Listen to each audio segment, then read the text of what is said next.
learned yesterday, Thomson used a cathode ray tube experiment to find the charge to mass ratio of these mysterious cathode rays. In other words, he discovered the electron. He found the charge to mass ratio was so big, the mass had to be so small that it was smaller than any atom, meaning it was subatomic.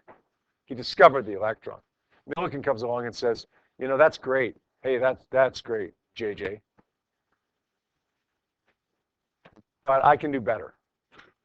You got the charge to mass ratio. I'm going to up the ante a little bit. I'm going to get the charge, and I'm going to get the mass too. Not the ratio of the two, but the exact values of the two. So he devises this experiment that we call the Millikan oil drop experiment. There's a picture of it on the left-hand side, a more detailed picture, but I'm going to simplify it with the diagram that I'm going to draw here on the right-hand side. We get two plates here.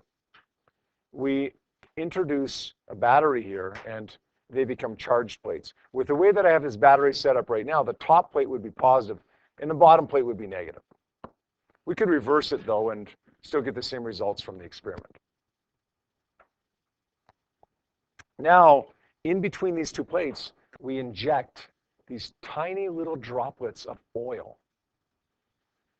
Like, when I say tiny, I mean microscopic tiny.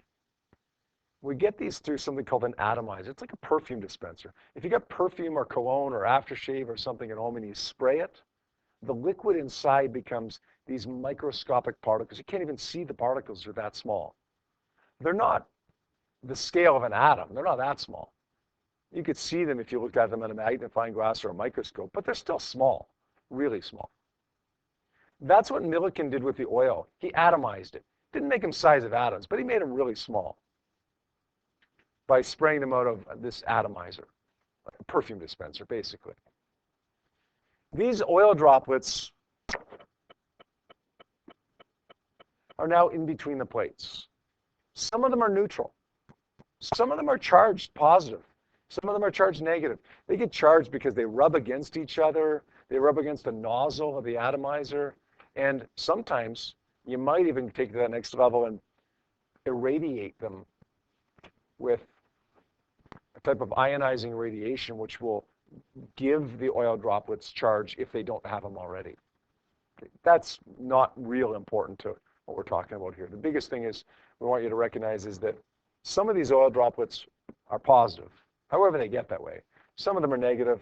Some of them are probably neutral, but we don't really want to pay attention to those ones. Each of these particles, the positive ones and the negative ones, both experience two forces. They both experience a force of gravity downwards. Not a magnetic force downwards, like in the velocity selection chamber of the cathode ray tube, but rather an electric force, a gravitational force downwards. Oops, just gave something away. My next question was going to be, what other force acts on these particles? Not gravity, it's not magnetic. What is it? The electric force. Which way does the electric force act on the positive particle?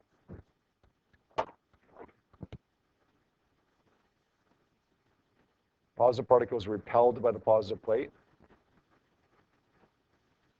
The negative particle is attracted toward the positive plate. So both cases, Fg is down, Fe is either up or down, depending upon what kind of particle it is.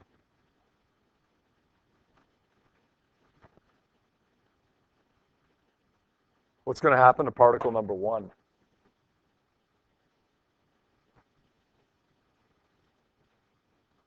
Yeah. Go ahead.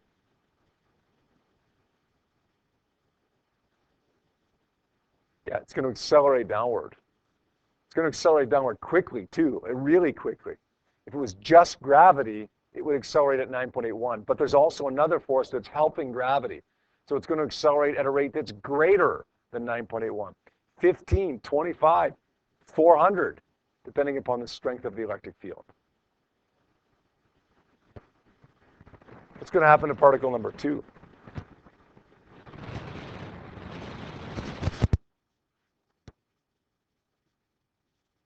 I'm looking for a two-word answer here. That's kind of a Trick question, trick answer, trick question. Depends. It depends. Depends on what? Okay. Good. Depends on which force is bigger. If Fe is bigger, this thing is going to accelerate upwards. If Fg is bigger, it's going to accelerate downwards. What if they're both the same, Tara? It's either going to be suspended and just sit there, or it's going to move up or down at a constant speed. It's not going to accelerate up or down. We want to focus on this particle for a second. The particle for which Fe equals Fg, the particle that is either traveling at a constant velocity or is suspended. This particle here. For this particle, we're going to say that Fe equals Fg, or Q times E is equal to M times G. Sometimes we may need to go outside this and say, look, I don't know what E is. Two parallel plates, though. E is equal to delta V over delta D. Not very often do we have to do that, but sometimes. Whether we do or don't, we're going to rearrange this equation to solve for Q. A couple issues here. One, the charge that we find is not the charge of an electron. Rather, it's the charge of what? What have we just measured? The charge of an oil drop. How does that get us the charge of the electron? We'll see in a minute. The other issue is the mass. What's the mass of this oil drop? These droplets inside this chamber are microscopic. They're tiny. But with a microscope, you can see them. I've done this experiment before in my fourth year university. It is, let me tell you, it is the worst experiment ever to do. It's messy, it's difficult, it's very time consuming, and I know the results that we got weren't all that great.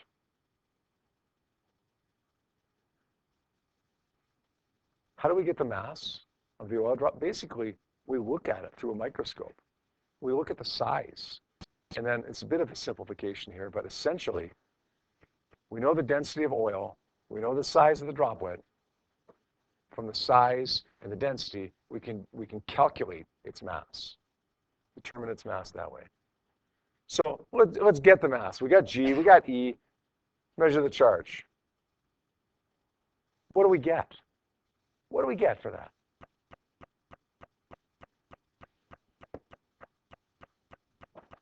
Well, one of the charges we might get would be 1.6 times 10 to the minus 19. Maybe another one might be 4.8 times 10 to the minus 18.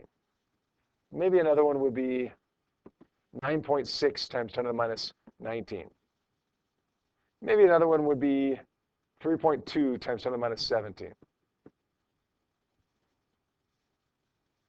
Notice every single one of these are either this number that we'll call QE or a multiple of QE. This one's 30 times QE. This one is, 6 times QE. This one is 200 times QE. They're all either 1.6 times 10 to the minus 19 or a multiple of that. Leads Millikan to two conclusions. One, there is an elementary charge. By that I mean there's a charge that can't get any smaller.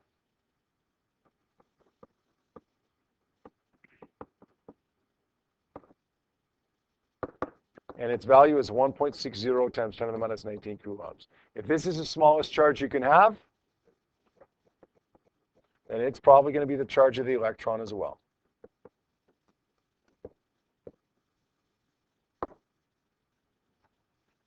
So he was right.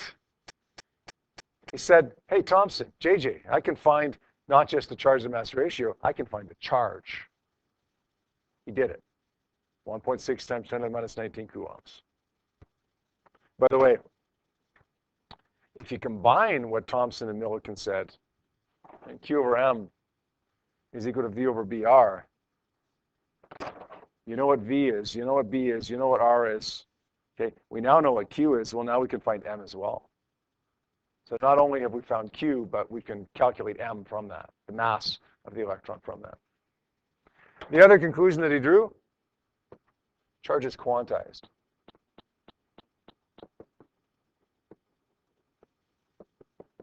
What does that mean? We can only have certain values. That's what that means. Money is quantized. Did you know that? Money is quantized. Now it is. You can only have multiples of 5 cents now. Right? You can't have $3.22 anymore. You can have $3.20 or you can have $3.25. There is an elementary money, an elementary coin. It used to be a penny. Now the elementary coin is a nickel. You can have multiples of nickels, but you can't have anything in between. You can have an elementary charge. You can have multiples of that, but you can't have anything in between. Okay? The fact that it's quantized means that it is, you can have these multiples, okay, that it exists in levels, right, but nothing in between. Right?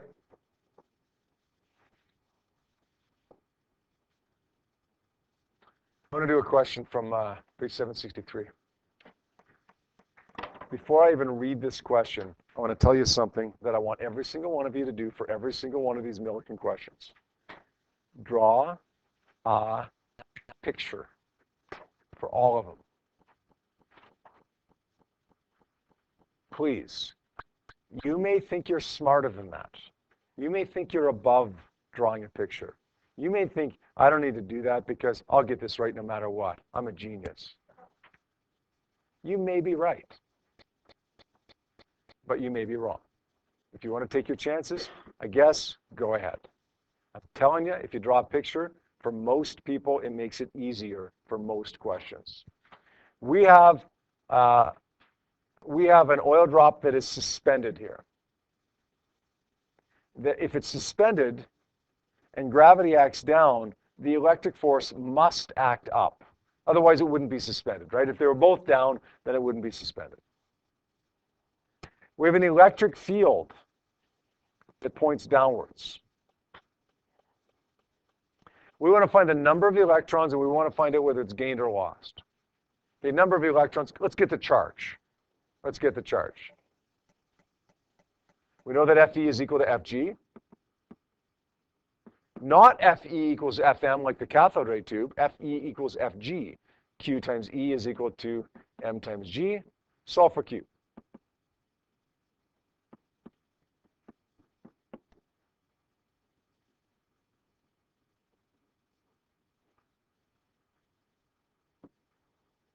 Somebody this morning said, why don't we put negative 9.81? Well, it's because we're looking at the absolute values, the magnitudes of the forces.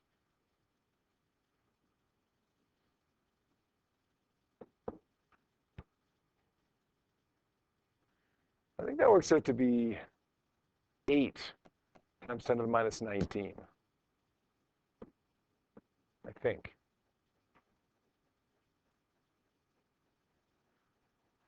Anyway, go ahead. Yeah. You want to find the number of the electrons? Take the total charge divided by the charge for 1.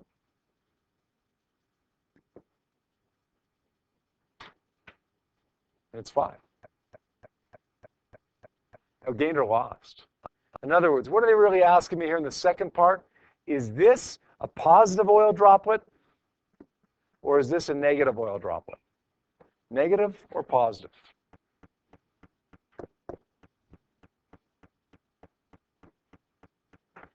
You're up. Somebody tell me, is it positive or negative? How do you know? Jake said, it's got to be negative because negative particles experience a force opposite to the field. Positive particles experience a force with the field. It's a negative particle, you're right. If it's a negative particle, then it means it gained electrons. You don't become negative by losing negatives. You become negative by gaining negatives. So the answer to this question is, it's gained 5 electrons. This little oil droplet that had a certain number of protons and a balanced number of electrons now has 5 extra electrons. Right? Let's take a look at these 2 questions, please. Okay, taking a look at number 2 here, guys. What electric field will suspend an oil drop that has this mass and a charge of plus 2e? I'm telling you, you got to draw the picture. You got to draw the picture. This is a positive particle. Draw everything you know. It's a positive particle. It's suspended, so that means the electric force has to be up and the gravitational force down. That's not the case for every problem that we see. Has been so far. In a few minutes, you're going to see the times when Fe is downwards. Okay, Fe is upwards, Fg is downwards. We know that's going to be the case. Now, if we have an upward electric force on a positive particle, then the electric field must be upward. We're not told that, but we know that for a positive particle, the force is in the same direction as the field. For a negative particle, the force is opposite to the field. It's positive, force is up, field's got to be up. Let's find out what the value of that field is.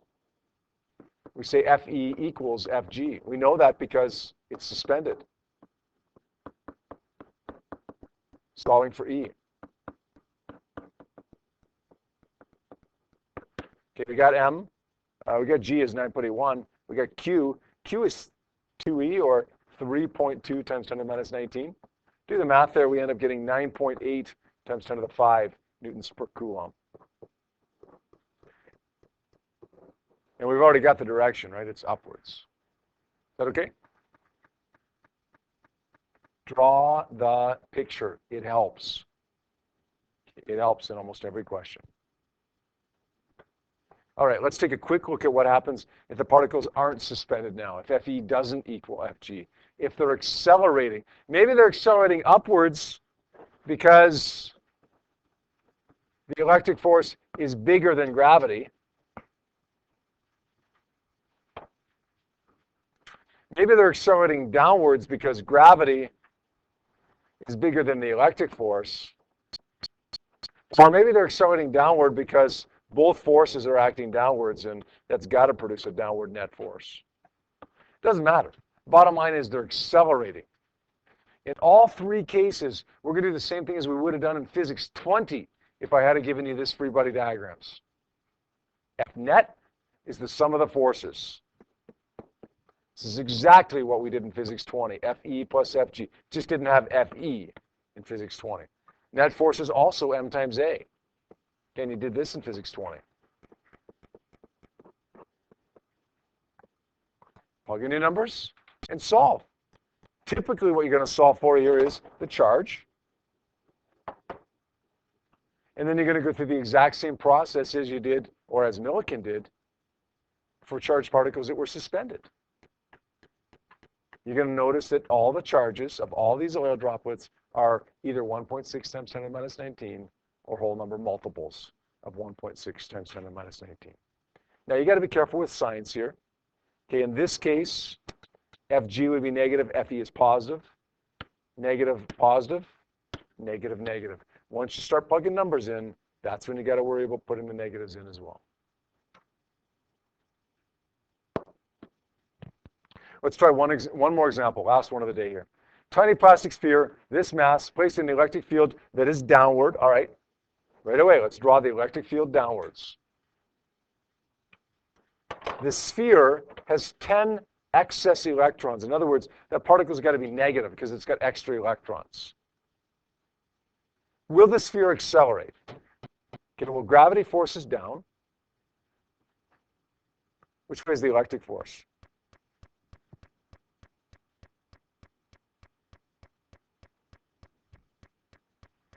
Dustin, what do you say? Electric force is up. Good. How do you know? Good.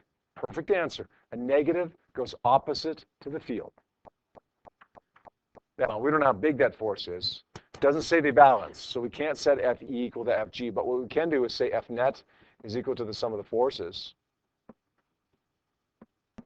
And then Ma is equal to QE plus Mg. Let's plug in some numbers here and solve for A. Okay, we don't know if it accelerates or not. If it does, we'll get a number. If it doesn't, our answer will be 0. 8.2 times 10 to the negative 15 times A.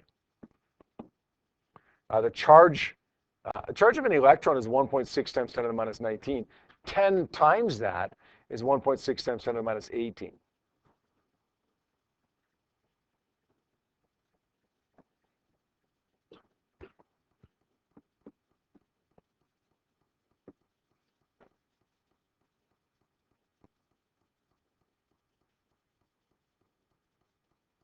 But now we got to worry about negatives and positives. The electric force is positive because it's upwards, as Dustin said. Gravity is downward because it's negative. Let's get the number now for A. See if it's 0 or see if it's some other non-zero number. We got right-hand side here, 1.6 times 10 to the minus 19. 10 to the minus 18, I should say, times 1 times 10 to the 5. Subtract 8.2 times 10 to the minus 15.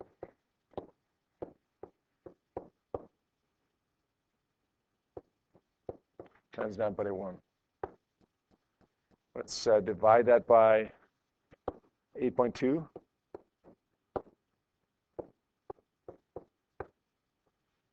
Wait a second. What have I done wrong there?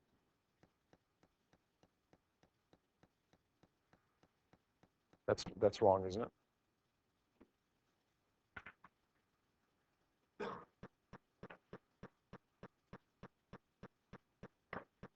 Oh, I see what I've done. Okay. Let's try that again here. 1.6 times 10 to the minus 18 times 1 times 10 to the 5.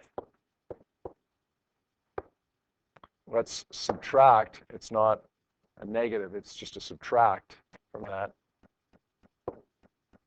8.2 times 10 to the minus 15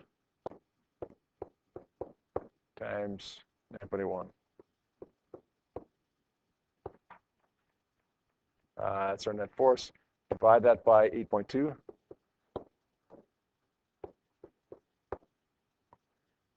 $9.7. Anybody else get that?